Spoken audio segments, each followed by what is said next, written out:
कि मेरे बच्चे को इंसाफ मिलना चाहिए क्योंकि मेरे बच्चे को साजिश के तहत मारा गया है। जिस लड़की का और जिस लड़के का नाम आया जा रहा है, मैं चाहती हूँ, मेरी डिमांड यही है कि उस लड़की से उस लड़के से पूछताछ हो, उनको कड़ी से कड़ी सज़ा दी जाए। लेकिन पुलिस वालों की कोई कार्रवाई सही ढंग से नहीं होती दिखाई दे रही मेरे को। दिल्ली के शाहदरा में 20 साल के एक लड़के की चाकू गोदकर हत्या कर दी गई है। शुरुआत में बताया गया कि रोड रेज के चलते हत्या हुई है, लेकिन मृतक की मां का अब आरोप है कि यह हत्या प्रेम प्रसंग के चलते हुई है। मामला गीता कॉलोनी के रानी गार्डन का है। मृतक की मां ने कई और खुलासे भी किए हैं। वारदात 8 बजे से लेकर 8:30 बजे तक के बीच की बात है। मैं उस समय यहाँ पर प्रेजेंट नहीं थी, मैं अपने ऑफिस में थी। मेरे पास घर से यहाँ से फ़ोन गया था कि आपके लड़के को मार दिया है। बाकी मुझे इस बारे में कुछ नहीं पता, लेकिन मैं चाहती हूँ कि मेरे बच्चे को इंसाफ मिलना चाहिए क्योंकि मेरे बच्चे को साजिश के तहत मारा गया है। क्योंकि मेरे बच्चे को ऐसे, मेरा बच्चा बिल्कुल निर्दोष है, वो किसी से फालतू बात नहीं करता था, किसी से भी फालतू बात नहीं करता था। जिस लड़की का और जिस लड़के का नाम आया जा रहा है, मैं चाहती हूँ, मेरी डिमांड यही है कि उस लड़की से उस लड़के से पूछताछ हो, उनको कड़ी से कड़ी सज़ा दी जाए। पुलिस क्या कह रही है? पकड़ लिया है या अभी फरार है? पुलिस वालों के ऊपर मैं विश्वास नहीं कर सकती क्योंकि पुलिस वाले उन लड़कों के घर की निगरानी कर रहे हैं जिन लड़कों ने उस वारदात को अंजाम दिया है। हमारे घर पे कोई भी पुलिस वाला नहीं आया पूछने के लिए। मेरा भतीजा मेरे बच्चे के साथ था। मेरे भतीजे को दिक्कत है कि उसको कोई, क्योंकि गवाह सिर्फ वही है जो मेरा भतीजा अमन है, सिर्फ वही गवाह है। उस मेरे भतीजे की, अमन की जान को खतरा है क्योंकि उसने साक्षात वो सारी चीज़ें देखी हैं। लेकिन पुलिस वालों की कोई कार्रवाई सही ढंग से नहीं होती दिखाई दे रही मेरे को। बस मैं ये चाहती हूँ कि पुलिस वाले यहाँ पर आएँ, हर चीज़ पता करें, इन्वेस्टिगेशन करें अच्छी तरीके से और मेरे बच्चे को इंसाफ मिले। क्या बेटा आपका इकलौता था और भी कोई? मेरा इकलौता बच्चा था। क्या काम करता था? मेरे बच्चे ने अभी स्टार्ट किया था काम स्पीकर का। तो कोई पुरानी रंजिश थी या आप जैसे बता रहे रंजिश थी? अब मुझे ये नहीं पता कि पुरानी रंजिश थी या क्या था, इस बात के बारे में नहीं पता। ये बात वो लड़की बताएगी जिसका नाम गुल्लो है। उसकी एक बहन का नाम साहिबा है। उसके दोनों जो लड़के हैं, जिनका पिता का नाम गफ़ार है, गफ़ार के 2 लड़के और लड़कियां भी हैं जिसका नाम साहिबा, मुन्नी, गुल्लो।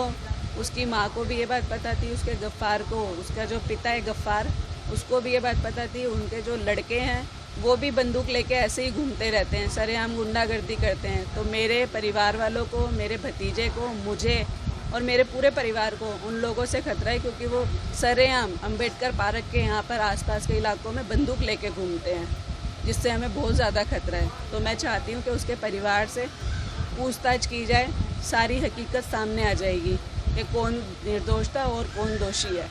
अमन शर्मा। अमन, क्या हुआ था रात में? आप साथ थे उसके? यस, क्या हुआ था? सर, मेरा गैरेज का काम ख़त्म हो गया था, वो मुझे लेने आया था घर के लिए। 8 बजे की बात थी। हम जा रहे थे, हमने अंबेडकर पार्क शिव मंदिर के पास से कट लिया। हमारी स्कूटी का साइड मिरर 2 लड़कों को लगा। उन्होंने गाली दी, हम वहाँ पर रुके।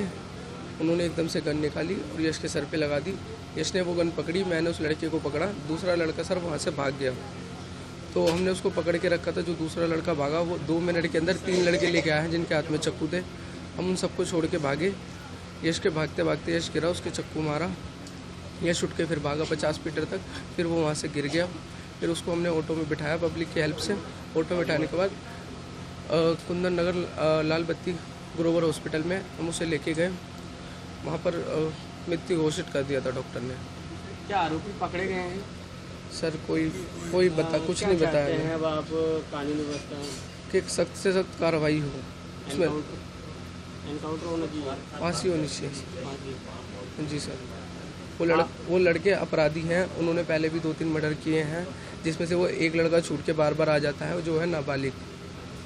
2 लड़के बालिग हैं और सरेआम गन लगा के घूमते हैं। अभी 6-7 महीने पहले उन्होंने मर्डर करा है और 6-7 महीने हुए हैं वो छूट के खुलेआम घूम रहे हैं 15 दिन बाद ही।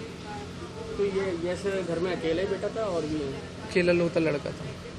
मेन आप उनके साथ ही चल रहे थे? हाँ, मैं उसका कज़न हूँ। उसके मतलब बातचीत करने के लिए यहाँ कोई नहीं आया। हम थाने गए थे, थाने में हमें 2-3 बजे तक खड़ा करवाया, बयान लिए और फिर यहाँ पर अभी तक कोई नहीं आया है। ये पता नहीं चलता। इतनी बार ये बंद होती है, फिर इन लोगों के पास गन कहाँ से आ जाती है। ये पुलिस वाले या तो उन लोगों को पकड़ते नहीं जो सप्लाई करता है इन लोगों का, या पैसे लेके छोड़ देते हैं उन लोगों को। भाई इन लोगों को बंद कर देते हैं उठा के, फिर जो है 2-4 महीनों की जमानत होती है, फिर आके उदम काटते हैं। तो अब आप क्या चाहते हैं? सख्त से सख्त कार्रवाई। पहली बात तो ये पता करेंगे इन्हें गन सप्लाई करता कौन है, किसका हाथ है। हथियार लेके घूमते हैं। हाँ, ये पता चलना चाहिए इन लोगों को देता कौन है। मैन उन लोगों को अरेस्ट भी करे ना साथ में लोग कि वही गन वहाँ से ली, वहाँ से बस दिखा देते हैं पुलिस वाले, गन बरामद हुई, चाकू बरामद हुआ, भाई इतना कर दिखाते हैं। ये नहीं दिखाते कि दी किसने है उन लोगों को। यानी कानून व्यवस्था यहाँ कैसी है? कुछ भी नहीं अब है। ठीक है ही नहीं यहाँ पे। 15-20 पुलिस वाले यहाँ पे ठीक होती तो आए दिन कहाँ से होते।